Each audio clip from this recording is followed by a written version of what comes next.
सिर्फ हमारे में एकता नहीं है, बाकी हिंदू राष्ट्र है। ये कांग्रेस ने बोली है, कांग्रेस ने वक्फ बोर्ड बनाया था तो उन्होंने सनातन बोर्ड क्यों नहीं बनाया? बागेश्वर धाम ही ये ऐसा कर सकते हैं कि अगर तो हिंदू राष्ट्र है हिंदुओं का तो सनातन बोर्ड होना चाहिए। 57 मुस्लिम राष्ट्र हो सकता है तो एक हिंदू राष्ट्र क्यों नहीं हो सकता है? तो बाबा ने वही प्रयास किया है बूंद बूंद से तालाब भरने का। आज विपक्ष के अंदर देखा जाए तो जितने भी लोग राजनीति में घुसे पड़े हैं वो सनातन को टारगेट कर रहे हैं। नमस्ते, आयन भारत देख रहे हैं आप और मैं हूं आपके साथ उत्कर्ष चतुर्वेदी। इन दिनों बागेश्वर धाम के पीठाधीश्वर पंडित धीरेन्द्र कृष्ण शास्त्री का एक बयान जो है बड़ा शोरों शोरों से वायरल हो रहा है। बयान क्या है? एक मिशन है, इसको मिशन कह सकते हैं हम लोग। उनका एक मिशन है कि हिंदू राष्ट्र की जो संकल्पना वो करते हैं, परिकल्पना करते हैं और जगह जगह पर जाकर मंचों पर वो हिंदू राष्ट्र की ललकार भी करते हैं। उन्होंने अब हाल ही में हिंदू गाँव की परिकल्पना की है, उसकी नींव बाकायदा रख दी गई है, जिसके बाद कहा है पंडित धीरेन्द्र कृष्ण शास्त्री ने कि अब हिंदू गांव के बाद हिंदू तहसील, हिंदू जिले और फिर हिंदू राज्य और उसके बाद हिंदू राष्ट्र। इस मामले पर जनता क्या सोचती है, उससे सीधा जानकारी करते हैं। क्या नाम है आपका? जय श्री राम, मेरा नाम सोनू राष्ट्र सेवक है। अच्छा, बाबा बागेश्वर धाम के जो पीठाधीश्वर हैं धीरेन्द्र कृष्ण शास्त्री जी, उनका आपने सुना है कि किस तरीके से हिंदू ग्राम की गाँव बना। देखिए, हिंदू राष्ट्र ही है, गाँव तो छोड़ दीजिए। सिर्फ हमारे में एकता नहीं है, बाकी हिंदू राष्ट्र है। इस देश में 100 करोड़ हिंदू रहते हैं, हिंदू राष्ट्र है कि नहीं है? सब कुछ है, मगर सिर्फ एकता खाली हो जाएगा जिस दिन, वो हिंदू राष्ट्र है ही। इसमें कोई दो मत की बात नहीं है भाई साहब। और बात रही जो उन्होंने बोला है हिंदू राष्ट्र के बारे में, गलत नहीं बोला उन्होंने। हिंदू राष्ट्र आज भी है, कल भी है और हजारों साल तक हिंदू राष्ट्र रहेगा, इसमें कोई दो मत की बात। कहीं ना कहीं सहमत हैं आप उनकी बात से? बिल्कुल भाई साहब, बिल्कुल 1000% सहमत हूँ। अच्छा, कांग्रेस के एक प्रवक्ता ने कहा है कि जिस तरीके से वो हिंदू गांव की परिकल्पना कर रहे हैं, बनाना चाह रहे हैं, आधारशिला रख रहे हैं, इस तरीके से मुस्लिम, सिख, ईसाई सभी के गांव बनने चाहिए। अरे यार, उनको राजनीति कर रहे हैं और कोई राजनीति बाबा तो है नहीं ना यार। वो जो बाबा है वो धार्मिक व्यक्ति है। धार्मिक व्यक्ति देश को कैसे चलाना सुचारू रूप से, हम और आप धर्म को मानते हैं कि नहीं? सुबह उठ के पूजा करते हैं कि नहीं? तो धार्मिक व्यक्ति का हमें झगड़ा नहीं करना। वो लोग तो झगड़ा करना वोट के लिए लोगों के इधर उधर करते रहते हैं, बाकी धीरेन्द्र शास्त्री जी है वो ऐसे नहीं है। पंडित धीरेन्द्र कृष्ण शास्त्री ने हिंदू गांव की नींव रख दी है, क्या कहेंगे? हाँ, तो बहुत बढ़िया, बहुत बहुत शुभकामनाएं। कम से कम एक हिंदू गांव तो बना। नहीं, उनका मकसद पूरा हिंदू राष्ट्र का है कि हिंदू गांव, उसके बाद फिर तहसील, फिर जिला, फिर राज्य, फिर राष्ट्र। तो इसमें दिक्कत क्या है? कांग्रेस के प्रवक्ता तो कह रहे हैं कि हिंदू जब गांव बनेगा तो मुस्लिम, सिख, ईसाई गांव भी बनने चाहिए। ये कांग्रेस ने बोली है, कांग्रेस ने वक्फ बोर्ड बनाया था तो उन्होंने सनातन बोर्ड क्यों नहीं बनाया? इनसे ये पूछो, अगर हिंदू गांव बनेगा तो ये कहते हैं मुस्लिम गांव भी बने। अगर आपने वक्फ बोर्ड बनाया तो सनातन बोर्ड क्यों नहीं बनाया, सिख बोर्ड क्यों नहीं बनाया? आपको मुस्लिमों से इतना प्यार क्यों है? कांग्रेस को मुस्लिमों से प्यार है, हिंदुओं से नाराजगी है। बताइए ना, आपने वक्फ बोर्ड क्यों बनाया? All India Muslim personal board क्यों बनाया? आपने कोई बोर्ड सनातन के लिए बनाया, कोई बोर्ड सिखों के लिए बनाया? नहीं बनाया। धीरेन्द्र कृष्ण शास्त्री ने हिंदू गांव की नींव रख दी है, क्या कहेंगे? अच्छा है, वेलकम स्टेप है। आज सरकारों की तुष्टीकरण से आज एक कदम उठकर एक आदमी आया है जिसने हिंदू तुष्टीकरण का शुरुआत की है, और मैं कहता हूँ पूरा हिंदू समाज इस स्टेप को हम तालियों के साथ उसका स्वागत करते हैं। बागेश्वर धाम ही ये ऐसा कर सकते हैं। कई ऐसे और बाबा हैं भागवत के नाम पर सिर्फ अपने घर भर रहे हैं, मगर उन्होंने अभी पीछे देखो हॉस्पिटल का उद्घाटन किया। तो अगर हिंदू गांव आ रहा है, हिंदू गांव का मतलब क्या है? जिन लोगों के पास घर नहीं है वहाँ उनको घर दिया जाएगा। तो ये समाज में जो लोग बेघर घूम रहे हैं, जहाँ कहीं परेशानी में है अपने बच्चों के साथ, बेटियों के साथ, उनको घर देने से बड़ा और मैं कहता हूँ पुण्य का काम क्या होगा? समानता थी हमारे संविधान में, इक्वलिटी थी। बाबा साहब उन्होंने कोई all India personal law board बोला था कि ये बनाएंगे, मगर फिर भी कांग्रेस ने दिया। वक्फ बोर्ड, उसको मान्यता भी इन्होंने दी, जबकि धर्म के आधार पर बंटवारा हो चुका था। बिल्कुल, क्या लग रहा है ये मिशन जो है बाबा धीरेन्द्र कृष्ण शास्त्री का पूरा होगा? ये हो जाएगा, अगर तो सब सारे सनातनी चाहेंगे तो हो जाएगा। एक आदमी के पहल से तो कुछ नहीं होगा, सारे सनातनियों के इकट्ठा होकर इस पहल पे काम। गाड़ी तो बाबा ने लगा दी है, नारा के साथ सब सनातनी इकट्ठा होंगे तो हो जाएगी ये पहल। सरकार झुक जाएगी, जब इतनी बड़ी संख्या में लोग खड़े होंगे तो सरकार झुकेगी, जरूर होगा।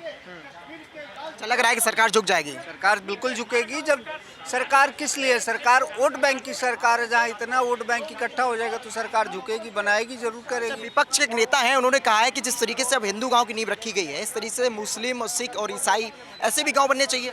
अरे कांग्रेस ने सनातन बोर्ड का स्थापना कर दिया है, अगर तो ये है तो हमारे पास सनातन बोर्ड होना चाहिए ना। सनातन बोर्ड की स्थापना तो करनी चाहिए। अगर तो मुस्लिम लीग पर्सन कर रहा है, सब कुछ कर रहे हैं, ये वक्त बोर्ड बना रहे हैं, तो क्या हिंदुस्तान के अंदर सनातन बोर्ड नहीं होना चाहिए? बिल्कुल होना चाहिए। जिस राष्ट्र में हम रहते हैं उसकी क्या पहचान है? हम कहते हैं हिंदू, हमारे लिए कोई सुविधा नहीं है, कोई बात नहीं है, तो हम तो इस बात को कैसे एग्री करेंगे? बाबा तो कहते हैं कि हिंदुस्तान का मतलब है कि हिंदुओं का स्थान। तो यही बात तो हो रही है कि अगर तो हिंदू राष्ट्र है, हिंदुओं का तो सनातन बोर्ड होना चाहिए, वो भी नहीं दिया गवर्नमेंट ने आज तक। इस पे पहले कभी मांग ही नहीं उठ रही थी, अब इसके बारे में सोचा जा रहा है। तो इतना सारा ये धीरेन्द्र शास्त्री जी कह रहे हैं तो उस पर विचार सरकार करे और उसको जल्द से जल्द इम्प्लीमेंट कराए। अच्छा सनातनी हैं, किस तरीके से देख रहे हैं? बाबा ने कह दिया कि हिंदू राष्ट्र बनेगा। सबसे पहली बात भाई साहब आपसे एक बता दूं कि हिंदू राष्ट्र का जो मतलब है ना, जो कुछ नेताओं के द्वारा बरगला के मतलब बताया जाता है, वो मतलब नहीं है। हिंदू राष्ट्र का मैं मतलब बता देता हूँ। हिंदू राष्ट्र का मतलब होता है ना कि शांति हो, ठीक है ना, जिस राष्ट्र में करुणा की भाव हो, जिस राष्ट्र में प्रेम की भाव हो, ठीक है ना, जिसमें क्षमा करने की शक्ति हो जिस राष्ट्र में, ठीक है ना, वही होता है हिंदू राष्ट्र, ठीक है। और ये सारी गुण जो है ना वो एक ही जगह से उत्पन्न होती है, जो सनातन धर्म को मानता है, ठीक है। तो वैसे हिंदू राष्ट्र की बात करते हैं हम लोग, और बाबा कहीं भी गलत नहीं है, बहुत अच्छी बात है, बहुत अच्छी पहल है उनकी। जब 57 मुस्लिम राष्ट्र हो सकता है तो एक हिंदू राष्ट्र क्यों नहीं हो सकता है? होना चाहिए एक हिंदू राष्ट्र। आप 57 मुस्लिम राष्ट्र बनाए तो हमने कोई विरोध नहीं करा, हमने कुछ नहीं बोला। तो हम जब हिंदू राष्ट्र बना रहे हैं तो फिर आपको किस बात की आपत्ति, ये बताएं आप हमको, ठीक है। तो आप देखो, एक बोला जाता है ना कि बूंद विपक्ष के नेता वो कह रहे हैं कि जिस तरीके से अब हिंदू गांव की ये परिकल्पना हो गई है, नींव रख दी गई, इस तरीके से सिख ईसाई और मुस्लिम गांव भी बनने चाहिए फिर। अच्छा एक बात बताइए, ये देश जो है ना, ये पावन भूमि जो है ना, श्री रामचंद्र की है, महादेव की है, माँ दुर्गा की है, माँ भवानी की है, ठीक है ना, श्री कृष्ण की भूमि है ये।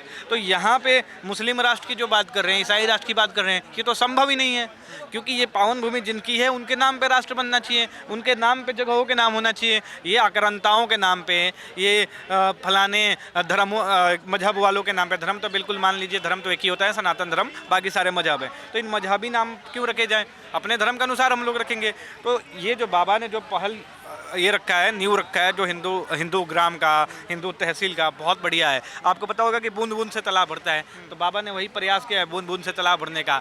आज उन्होंने गांव को बनाया हिंदू, ठीक है, फिर आगे चल के तहसील को बनाएंगे, फिर जिला को बनाएंगे, जिला के बनने के बाद से राज्य बनेगा, ठीक है, बढ़िया है। क्या लग रहा है ना कहीं हिंदू राष्ट्र की जो चिंगारी है वो जल चुकी है? अब जल चुके, जलानी चाहिए, अगर नहीं जलिए तो जलानी चाहिए। अगर आपके क्षेत्र में ना जला हो पत्रकार महोदय तो आप भी जलाइए, बिल्कुल जलाना चाहिए। बहुत अच्छा काम किया है धीरेन्द्र शास्त्री जी ने, अगर एक हिंदू गांव का गठन शुरू किया है तो बहुत अच्छी बात है, क्योंकि हमारे देश के अंदर देखा है आपने, मेवात का नाम सुना होगा, उस राज्य के अंदर में, उस स्थान के अंदर में हिंदुओं का जाना बिल्कुल मना है। वहाँ पर पाकिस्तान के नारे लगते हैं, वहाँ पर पाकिस्तान के झंडे लहराए जाते हैं, वहाँ पर हिंदू रह नहीं सकता, वहाँ पर शोभा यात्रा निकाल नहीं सकते। तो जब उन लोगों ने ऐसा बना रखा है, स्थिति बना रखी है, तो भैया जाहिर सी बात है अब हम लोगों को कुछ ना कुछ सोचना पड़ेगा, कि कहीं ना कहीं जहाँ पर इन लोगों की आबादी बढ़ जाती है वहाँ पर हिंदुओं का जीना हराम हो जाता है, ठीक है, और वहाँ पे धर्म परिवर्तन करवाने लग जाते हैं। लड़कियों को लबजात में अपना नाम बदल के लबजात में फंसाते हैं, उसको काटा पीटे कर देते हैं। तो कहीं ना कहीं जो धीरेन्द्र शास्त्री जी कर रहे हैं बिल्कुल सही कर रहे हैं। साथ में हो धीरेन्द्र शास्त्री जी? बिल्कुल है भाई, धीरेन्द्र शास्त्री जी हमारे पूजनीय गुरुदेव हैं, उनके बारे में एक शब्द नहीं सुनेगा, जूता निकाल के मारेगा किसी ने बोला यहाँ पे तो, या कहीं भी बोला तो सुअर बना देंगे 2 मिनट के अंदर, क्योंकि हमारे गुरुदेव हैं और उनको पूजनीय है, बिल्कुल उनके बारे में गलत नहीं सुनेंगे, जो भी वो फैसला लेंगे। अच्छा यात्रा भी खड़े हैं, हिंदू एकता यात्रा भी निकालने वाले हैं वो अब दिल्ली से मथुरा तक, क्या है? अरे भैया लाखों लोग जाएंगे, हम खुद जाएंगे उसके अंदर में। जाहिर सी बात है, चाहे हमारे धीरेन्द्र शास्त्री जी निकाले, चाहे अनिरुद्धाचार्य जी निकाले, चाहे देवकी नंदन जी निकाले, वो हमारे पूजनीय हैं। उनके रैली में उनकी एक एक बात को हम पकड़ के रखते हैं, जो कहेंगे वही होगा, क्योंकि हम देख रहे हैं भैया हमारे देश की हालत क्या है।